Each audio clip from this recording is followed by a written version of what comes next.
বন্ধুসকল নমস্কাৰ আজি আপোনালোকক এই সময়ত কৰ্মচাৰীসকলৰ অৱসৰৰ সৈতে জড়িত এটা গুৰুত্বপূৰ্ণ খবৰ শেহতীয়াকৈ প্ৰকাশ পাইছে আৰু দেৰি নকৰাকৈ আপোনালোকক পুনে পুনে সেই খবৰটোলৈকে নিবলৈ বিচাৰিছো চাওক স্ক্ৰীনত মই দেখুৱাবলৈ যত্ন কৰিছো অৱসৰৰ বয়স হ'ব 65 উচ্চতম ন্যায়ালয়ৰ ৰায় এটা গুৰুত্বপূৰ্ণ ইনফৰমেশ্যন শেহতীয়াকৈ প্ৰকাশ পাইছে সম্পূৰ্ণ সবিশেষ আপোনালোকক খুব কম সময়ৰ ভিতৰতে জনাবলৈ যত্ন কৰিম আৰু দেৰি নকৰাকৈ আপোনালোকক যেটো গুৰুত্বপূৰ্ণ ইনফৰমেশ্যন অৱসৰৰ সৈতে জড়িত প্ৰকাশ পাইছে দেখুৱাবলৈ লৈ আছো চাওক ইনফৰমেশ্যনটো এনেকৈ প্ৰকাশ হৈছিল স্ক্ৰীনলৈ আপোনালোকে মন কৰিব 2025 চনৰ 30 জুলাইত উচ্চতম ন্যায়ালয়ে শুভ প্ৰসাদ নন্দী মজুমদাৰ নামৰ এজন অধ্যাপকৰ পক্ষে ৰায় দিয়ে তেওঁ পশ্চিমবংগৰ নীতিৰ ভুল ব্যাখ্যাৰ বাবে অৱসৰৰ বয়স 60 ৰ পৰা 65 বছৰলৈ বৃদ্ধিৰ সুবিধাৰ পৰা বঞ্চিত কৰা হৈছিল আৰু ইনফৰমেশ্যনটোৰ ডিটেইলছটো হ'ল এনেকুৱা ধৰণৰ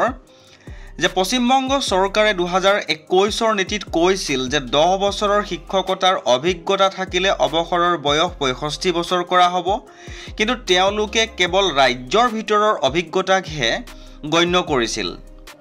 আপিলকাৰীয়ে অসমত 16 বছৰ শিক্ষকতা কৰিছিল কিন্তু তাক বাদ দিয়া হৈছিল আৰু ইয়াৰ পাছত কলিকতা উচ্চ ন্যায়ালয়ৰ এজন ন্যায়াধীশে আপিলকাৰীৰ পক্ষত ৰায় দিছিল কিন্তু পিছত বিভাগীয় খণ্ডপীঠে তাক বাতিল কৰিছিল পাছত এই বিষয়টো উচ্চতম ন্যায়ালয়লৈ লৈ যোৱা হৈছিল তাৰ উচ্চতম ন্যায়ালয়ত ন্যায়াধীশ PS নাৰাসিম্ফাৰ নেতৃত্বত ন্যায়ালয় কৈছিল যে ৰাজ্যৰ ব্যাখ্যা বৈষম্যমূলক আৰু স্বেচ্ছাচাৰী বিজ্ঞাপনত পশ্চিমবংগত বুলি উল্লেখ কতো নাই ৰাজ্যৰ বাহিৰৰ অভিজ্ঞতা বাদ দিয়াটো অযুক্তিকৰ আৰু এই হিচাপে ৰায় প্ৰদান কৰে যে ন্যায়ালয় আপিলকাৰীক 50,000 টকাৰ খৰচৰ সৈতে অৱসৰৰ বয়স বৃদ্ধিৰ